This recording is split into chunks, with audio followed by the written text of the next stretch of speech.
সূর্যদেব পাটে নামার আগেই আমি পৌঁছে গেছিলাম নৃসিংহপুরের কালো বস্তায়। আর আজকে তোমাদের নৃসিংহপুরের কালো বস্তার সম্পর্কে কিছু জানাবো। এটা কিছুদিনের মধ্যে খুব ভাইরাল হয়ে গেছে এই জায়গাটা। এখানে সবাই আসছেন।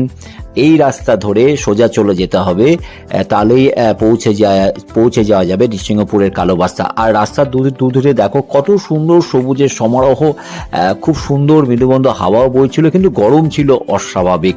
কিন্তু গিয়ে দেখলাম আমাদের আসার আগেই প্রচুর মানুষ কিন্তু এখানে চলে এসেছে। দেখো মোটরসাইকেলে কত লাইন, আর এই মোটরসাইকেলের পাশ দিয়ে গেলেই চলে যাবে এই কালো বস্তার। বিভিন্ন ধরনের বালির বস্তা কালো বস্তায় ভরে এখানে গঙ্গার পাড়টাকে বাঁধানো হয়েছে বলেই এই জায়গাটার নাম হয়েছে কালো বস্তা। সারি সারি কালো বস্তার মেলা বসে গেছে। আর এই কালো বস্তার তেই সবাই আসছে রিলস করতে। বিভিন্ন গানের সঙ্গে রিলস হচ্ছে, নাচ হচ্ছে।